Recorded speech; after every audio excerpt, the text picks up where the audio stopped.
everybody. Welcome to Ascension Stories. I am your host, Candice Davis, and I'd like to introduce my guest today on Ascension Stories. This is Juliana Rossell, and you and I have known each other for a very long time. How long has it been, Juliana, since we've known each other? I feel like since 2005 or 2007, somewhere in there. So that's a long time. That's a long time. How many years was it? Right. And actually, it 18 was two years? I don't know. years. Yeah. 2 months, maybe. Um, 2005, because we had started a herbal medicine program with Dr. Judith Shamash in Phoenix, Arizona. And we were sort of like two of three in that cohort, right? And my daughter was just a baby. I think she was 5 months old, and now she's going to be 20 in July. So yeah, almost 20 years. Isn't that crazy? Wow, I love it. I love having you like in my life for this long. Like it's great. Yeah. And so this story, I appreciate you coming on and sharing a little bit of your life with me and with our audience, because I wanted to have a platform where regular people, people who have jobs, families, they're in the real world. They're not necessarily just sitting on some farm somewhere, like meditating, like all that stuff is good. But they're working this spiritual puzzle of what it means to be a spiritual being, right, in this human form. So I'm going to ask you, where did you start? Like, what was your spiritual journey like that kind of got you to this point today? Yeah, so just thinking about it, I have so many milestones. I was born and then my mom baptized me at one point, so Episcopalian. Um, and then when I was growing up, my older sister, she could see ghosts and people. So it was kind of scary going through that, being her sister and not knowing what that was about. But I was completely open to it. And of course, trusted whatever my sister told me. So I feel like I naturally came in just being open to something beyond, what I'm seeing. Um, and my parents didn't really raise me with religion. I somehow knew prayers, maybe my grandmother, I don't know. So that kind of started it out. And then when my parents got divorced, my father became born again. And then that was the jumping up and down, praising God, um, are you a follower of Jesus? And kind of pushing that on people. And I didn't really feel comfortable with the pushing part, but I loved being there singing, being a part of that. I got into reading books. One of my art teacher exposed me to Conversations with God, Celestine Prophecy. So I kind of started my journey of just exploring spirituality on my own, maybe around 10th grade. Still didn't know if I believed in God. And then when I got to college, college was really rough. I was away from home, which that was fine, but just like what happens becoming a young adult. And one of my girlfriends was like, why don't you go to church? Like college has, that multi non-denominational, Right. way of doing things. So I felt like I needed something to support me. So that's when I started going to church. And then from that point, I was church shopping. Yeah. I was like, Don't we all do that? It's like yeah. a handbag. Which handbag? No, I just gonna pause you for a moment because I learned something new about you after 20 years of knowing you, Juliana, is that the Episcopalian linkage is also there. Because remember, like I was Yes. an Episcopal priest because I'm like, I can change church from the inside, all these things. So that's interesting. And I didn't know that your sister could see the paranormal either. Did you, and you didn't experience that yourself? Like, so you just kind of were there comforting her and that shaped you in some way? Yeah, so I remember being so afraid of it because for her it was scary. It was very scary. And she talked to my mom and my dad about it, but they didn't really know how to respond in a positive way. And so she just didn't have a good experience. So I kept on saying, I don't want to see you. I don't want to see you. And I kept on saying that. And I feel like I just protected myself and blocked it because it wasn't until I was much older that I could hear things like other people that could see people, I could hear it.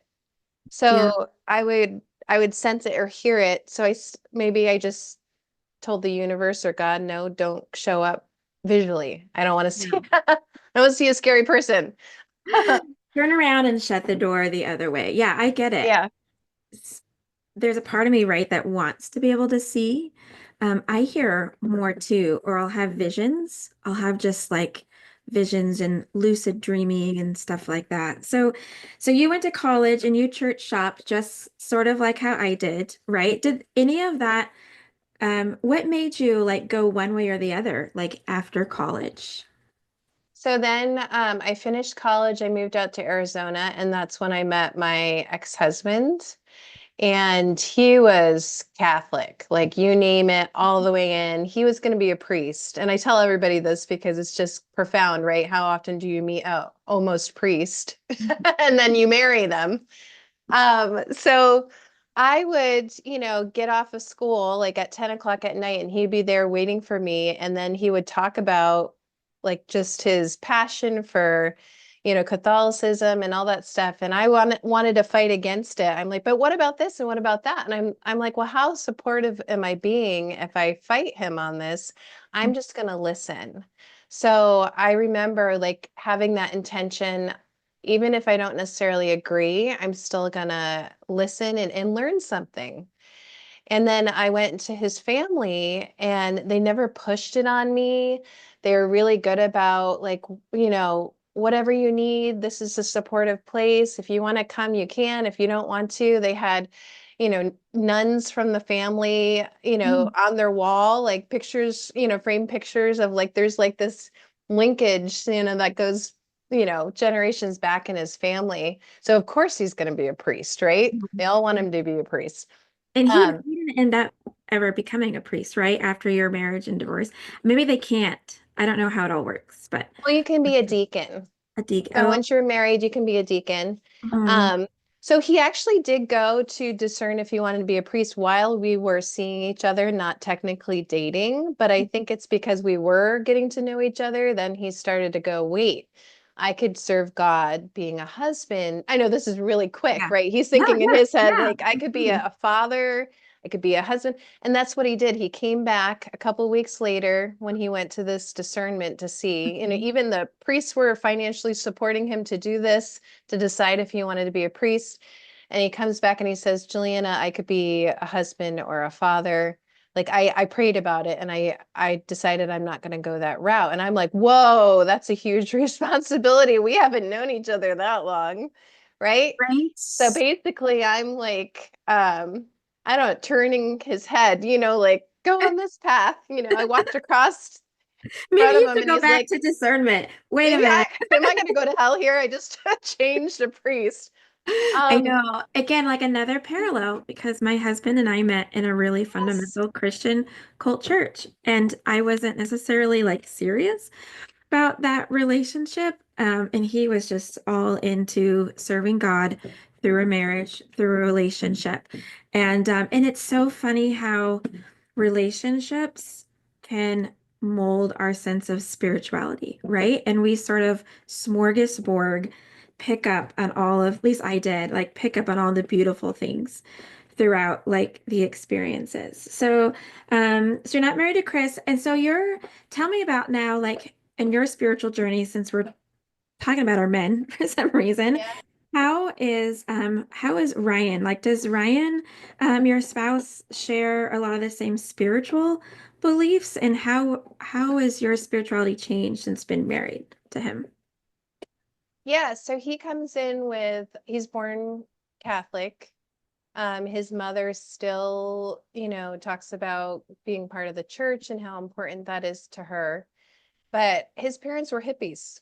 Hmm. So they're a little bit more open-minded, I would say, and they even got turned away from the Catholic Church when they wanted to get married because they looked literally like hippies. And the priest was like, "No, go find your own kind." Oh, wow. Yeah, so they got turned away. They couldn't even get married in their own church. So I think Ryan was just brought up like he has this desire to want to like study the Bible, and he has done that. So he ended up studying the Bible with another relative that was really in the church. And then recently we started to go back to church, a non-denominational church, and it's really feeding him. He's enjoying it a lot. And I don't mind going. Like it's to me, I don't want to necessarily go if I don't have to kind of thing. I just, I have my own spiritual practice outside of church, but it's really helping him. And we're even doing some marriage courses through the church. And we just recently talked about it. He felt that his view of me and my spirituality was it's either you go to church or you're an astrologer that does just spiritual things, like, what that looks like for me, right? My personal experience. So it can be only either or. And I'm like, whoa, no, Okay. it's not. Yeah. Yeah. For me, because he Right. feels like it's both.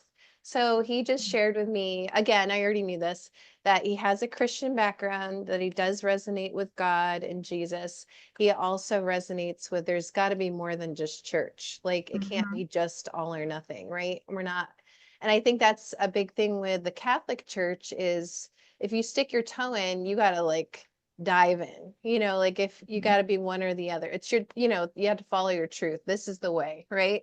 Mhm. But I feel like Ryan and I are on the same page when we're like, well, I think everybody has their own truth and their own way to reach God and also to respect that. And so he's very respectful of what I believe, and I'm very respectful of what he believes. And I think it's not quite defined. Like Mhm. I think we're still trying to understand. So I think that's how, you know, it's nice because I feel like when I was dating other people, like they might have had a clear definition and it felt like maybe I was being judged. Yeah. With Ryan, he doesn't necessarily practice astrology or do any, and astrology is not a religion, but he doesn't have that way, that I do things, but he doesn't ever judge me for it. He doesn't make me feel bad for it. Like it would be more like curiosity, like tell me more about that. And even then he's Yeah. like, you know, Yeah. she's just doing her thing. I love her. Right. Yeah. And that's, blessed are you to have such a beautiful relationship with a partner that can see the mutual respect in our beliefs. Because I know I have friends who are on a spiritual journey and their husband's like, I married a witch, and it's not something they can even talk about. So that's amazing that both of you are able to keep the lines of communication open and mutually respect each other. So I have to bring up because you had mentioned astrology, and you are the owner, entrepreneur, major. What do you call you? You're very good at astrology. Like just your I'm best. more professional. Yeah. Professional, thank you. I couldn't think of the word. So, Moon Diva Astrology. And I know when you started out astrology years ago, how has that being an astrologer shaped your spiritual experiences? I know you said astrology wasn't a religion. And I'm like, it doesn't have to be, but it's a lot of it's science, a lot of it is mythology. And so, how do you use that, or do you use that to grow your own spiritual? I feel like it's similar to a practice. So when you're looking at your chart and you're seeing the correlation of the planets in relationship to yourself and what that might encompass, um, you're taking time, right? You're taking time to be more aware of yourself and more present, even like literally in time. So if the moon is cycling, you're following the moon, then you're following a cycle, like you're in time with the moon and the cycles, right? So I feel like it definitely brings some awareness, especially if you are looking at it every so often, like maybe every couple of days or every couple of weeks. And because I do so many charts for people too, it's hard not to know what's going on and how it might be aspecting something in my own chart.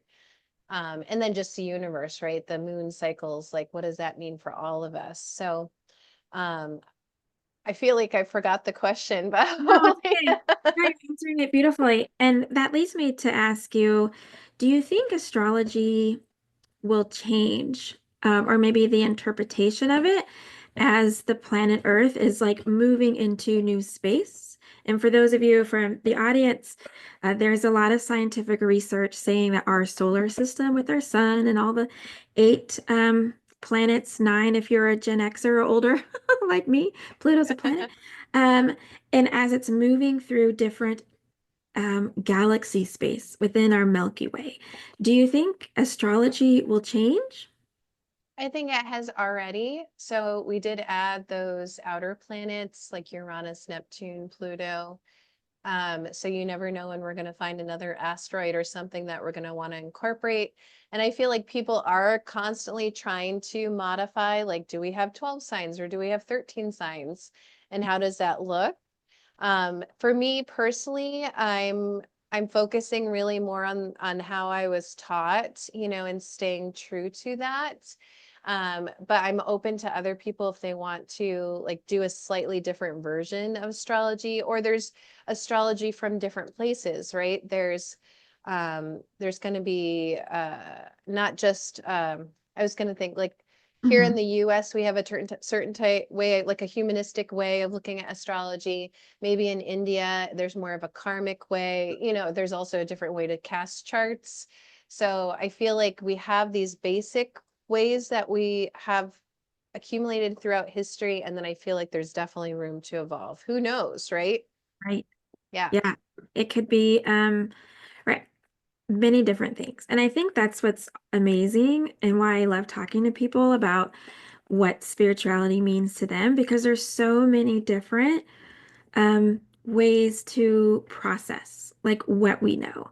And I'm a very like deep processor and I like to ruminate on things almost to like the death of me because I'll overanalyze lots of different things like what am I reading? What did that channel say about that? And how does that apply to my life? So thinking of application of your spiritual blueprint, how does that affect you're raising a family? How many kids do you have?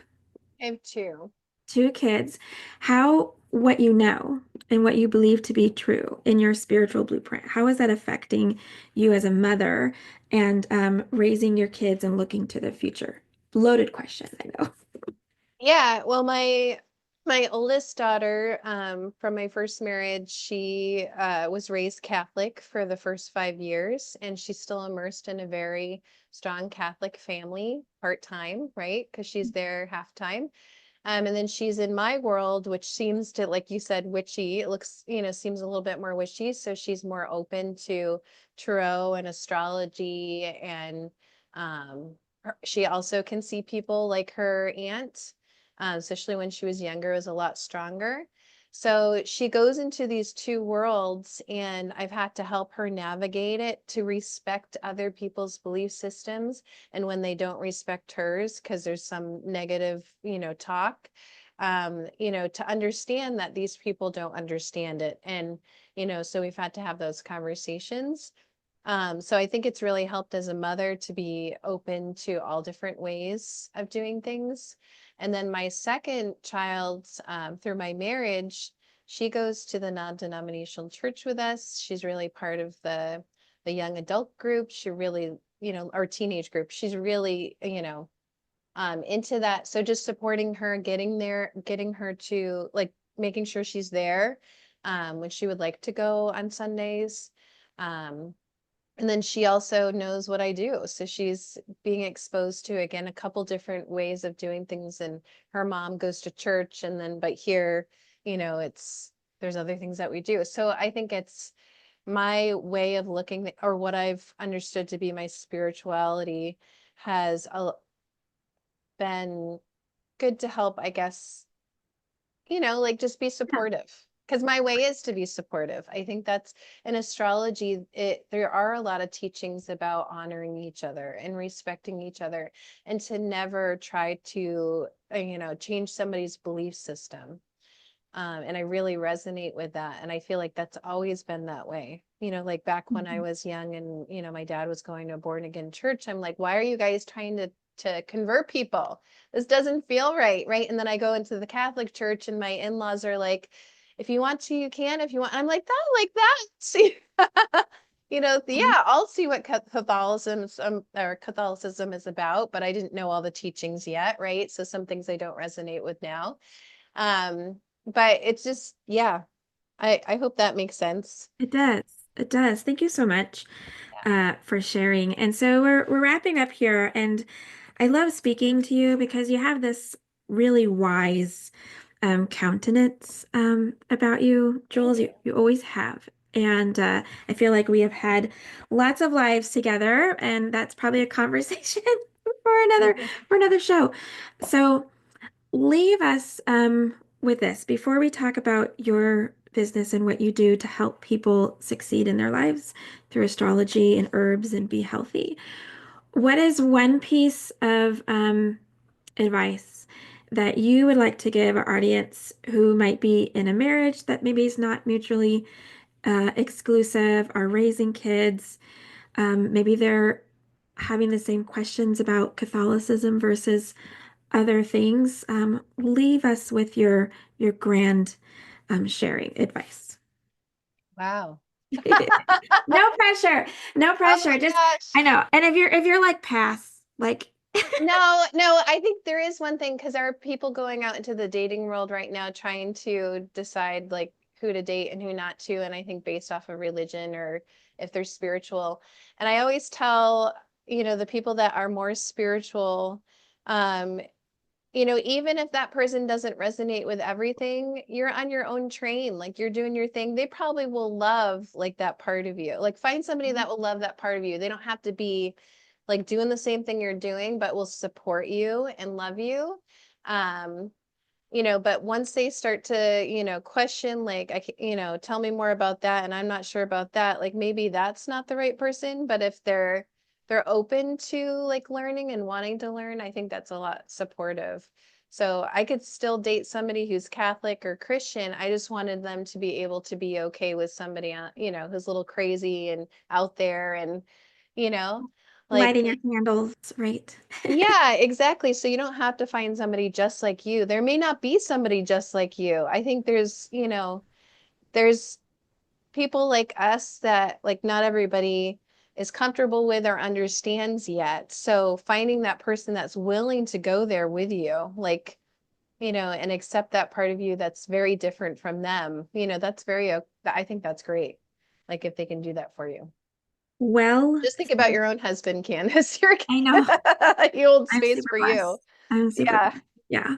Um, yeah, I can kind of like orbit around him in my craziness. And he's just kind of as a steady rock for me. But well said advice. Now tell our audience where they can find you because I know a lot of people after listening to you are be like, I need you to read my chart.